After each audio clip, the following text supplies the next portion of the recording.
고유는 전라도 광주 사람이다.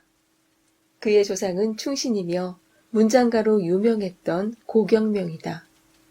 그러나 고유는 불운하여 연암은 살 때 부모와 가족을 모두 잃고 혈혈단신 떠돌이 신세가 되었다. 이렇게 10여 년을 장가도 못 들고 남의 집 머슴살이를 하며 돌아다니다가 어느 해 경상도 고령 땅에까지 흘러왔다. 고령 땅에서 고유는 김첨지라는 인심 좋은 사람을 만나 부지런히 그리고 진심으로 농사일을 도왔다. 그래서 김첨지나 그의 식구는 물론이거니와 온 동네 사람이 모두 착한 도령이라고 입을 모아 칭찬했다. 고유는 비록 글 공부는 못했지만 모든 면에서 재주가 비상했고 더구나 장기를 썩 잘 두었다. 그래서 동네 사랑방에 드나들며 그 솜씨를 한껏 부리게 되었다. 그런데 이 동네에 가난하지만 인복이 있는 박좌수라는 노인이 있었다. 이 박좌수는 장기를 무척 즐겼기 때문에 자연히 고유를 데려다가 상대했고 또 그래서 차츰 한 식구처럼 정답게 지내게 되었다. 정답다고는 하나 점잖은 노인과 머슴살이 총각이니 아무래도 박좌수가 고유를 귀여워하고 고유는 그런대로 예의를 지키며 존경하는 것이 사실이다. 이렇게 얼마를 지내다가 박좌수는 마침내 고유를 사위로 삼기로 했다. 고유의 행동 하나하나에 마음이 흠씬 쏠렸을 뿐 아니라 동네 사람들의 권고도 간절해서 외동딸을 주기로 한 것이다. 박좌수는 그래도 떠돌이 머슴인지라 딸한테는 좀 미안했는지 얘야 그 고도령이 지금은 비록 하찮은 머슴살이를 하고 있지만 보아하니 문벌 있는 집안의 자손이고 장래에 꼭 잘 될 사람 같은데 너의 뜻은 어떠냐 하고 일단 물어보지 않을 수 없었다. 그런데 딸은 의외로 선선히 대답했다. 실은 저도 그분이 장래성 있는 사람으로 여겨졌습니다. 그것보다도 부모님께서 정하시는 일을 자식된 몸으로 어찌 감히 거역하겠습니까? 이렇게 해서 두 사람의 혼례식이 서둘러 거행되었다. 박좌수의 살림도 넉넉한 편이 아니었고 또 고유도 머슴살이를 하고 있는 처지인지라 혼례식이라고 해야 그야말로 물 한 그릇 떠놓고 하는 것이었다.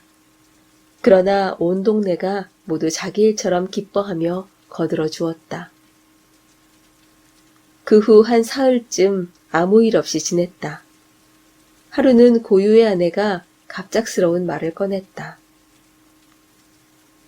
우리 이렇게 인연을 맺은 것은 저나 저희 아버님이 당신의 장래를 바라본 때문입니다. 당신께서는 오늘부터 좋은 글방 선생님을 찾아다니며 열심히 공부하십시오.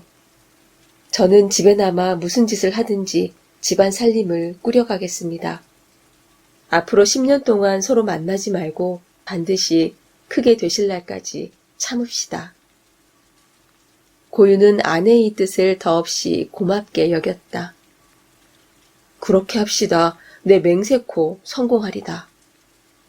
그렇게 아내와 작별한 고유는 얼마 안 되는 노자를 얻어가지고 집을 나섰다.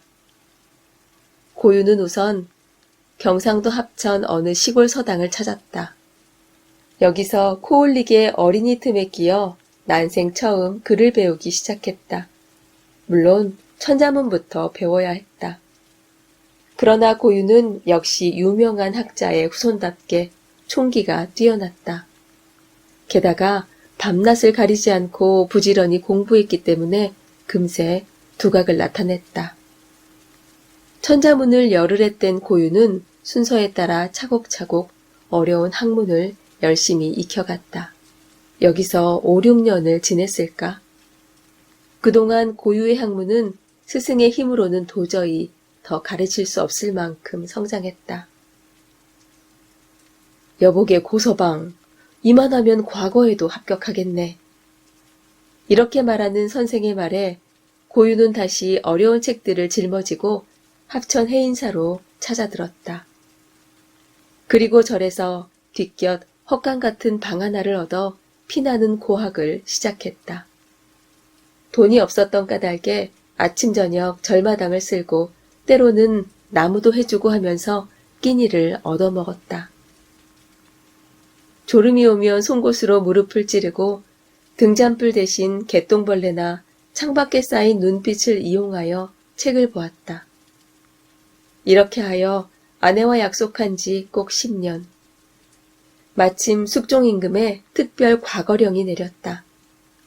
고유는 즉시 서울에 올라가 과거에 응시하여 보기 좋게 급제하고 이에 따라 가주서라는 벼슬을 얻었다. 지금으로 따져 서기관이랄까.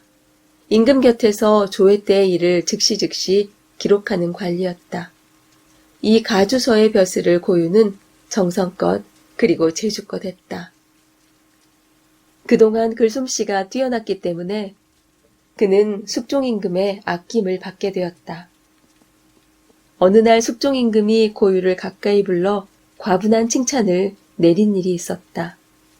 그리고 이 자리에서 고유의 조상이 유명한 충신학자인 고경명이라는 것을 알고는 새삼 감탄에 마지 않았다. 더구나 경상도 고령 땅에서 아내를 얻고 또 그 아내와의 언약을 끝끝내 지킨 사실에는 숙종임금도 지극히 감동되었던 모양이다. 10년 동안 한 번도 집에 돌아가지 않았다니 참으로 놀라운 일이다. 숙종임금은 무슨 생각을 했는지 그 자리에서 고유를 경상도 고령의 현감으로 임명했다. 고령은 말할 것도 없이 고유가 10년 전에 아내를 두고 떠나온 고을이다. 이를테면 비단 옷 입고 돌아가는 영광을 얻은 것이다. 얼마나 감격할 만한 임금의 처분인가. 고유는 서둘러 서울을 출발하여 한 열흘쯤 걸려서 고령고을에 당도했다. 거기서부터 함께 가던 관속들과 떨어져 일부러 초라한 나그네 차림을 한 고유는 부랴부랴 박좌수 집을 찾아갔다.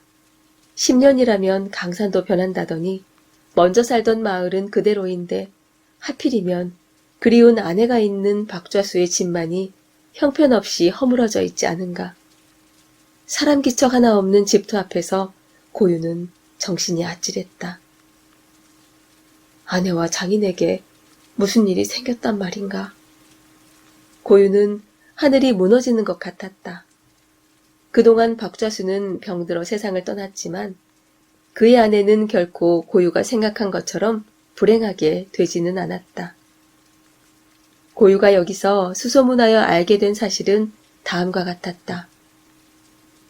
10년 전에 박좌수가 딸을 고도령이란 머슴살이 총각한테 주었더니 그 신랑이 며칠 후 어디론가 가버렸다. 하지만 다행히 박좌수의 딸이 어질고 부지런하여 손수 길쌈을 하며 돈을 벌어 지금 큰 부자가 되어 저 건너 산 너머에서 고래등 같은 기와집을 짓고 살고 있다. 게다가 또 올해 10살 되는 아들이 아주 똑똑하고 효성이 지극해서 칭찬이 자자하다. 그리고 또 그 집에서는 지나가는 나그네는 물론이거니와 가끔씩 거지 같은 사람까지 불러들여서 음식을 대접을 하고 그럴 때마다 10년 전에 어디로 간 고도령의 소식을 꼭 자세히 묻는다. 당신도 보아하니 어려운 나그네 같은데 한번 찾아가 보라는 것이었다. 이 말을 들은 고유는 얼마나 반갑고 감격했는지 눈물이 날 지경이었다. 고유는 발길을 돌려 산 너머 마을을 향해 급히 달려갔다. 오, 저 집이다. 고유는 저도 모르게 소리쳤다. 소나무 숲을 엇비스시 등지고 서 있는 기와집은 마치 서울의 큰 부잣집 같았다. 그 좌우로 질비한 초가집은 아마 그 집에 딸린 일가나 하인의 집이리라. 고유는 설레는 가슴을 진정시키며 대문 안으로 들어섰다. 그날도 거지잔치를 하는 듯 수없는 거짓대가 차에 친 마당에 꽉 차 있었다. 고유도 물론 남루한 모습인 까닭에 그 중에 하나로 알고 있는지 하인은 묻지도 않고 음식상 앞으로 인도했다. 그러나 고유는 일부러 의젓한 태도로 바깥 큰 사랑방으로 썩 들어갔다. 사랑방에서는 지금 늙은 선생이 어떤 아이에게 그를 가르치는 중이었다. 고유는 그 아이가 바로 한 번도 보지 못한 자기 아들인 줄 짐작했다. 생각 같아서는 대뜸 얼싸안고 싶었지만 억지로 마음을 가라앉히면서 네가 주인 도령이냐? 나는 길가의 나그네인데 한 끼 밥이나 얻어먹을 생각으로 찾아왔다. 하고 말했다. 어린이는 고유를 쳐다보더니 손님께서는 성함이 어떻게 되십니까? 하고 물었다. 나는 고가성을 가진 사람이다. 고유의 대답을 듣자 어린이는 바로 벌떡 일어나서 안으로 들어갔다가 이내 다시 뛰어나왔다. 저 실례이오나 손님의 처가댁은 어디에 사시는 뉘십니까? 하고 숨가쁘게 물었다. 나의 장인은 박좌수란 분이시다. 고유의 말이 채 떨어지기도 전이다. 벼랑간 사랑방 뒷문이 열리며 고유의 아내가 울음소리와 함께 달려들어왔다. 10년 동안 그리던 남편을 다시 만난 아내와 생전 처음 보는 부친의 품에 안긴 아들의 기쁨은 그들이 10년의 괴로움을 참고 서로 노력한 보람이었다.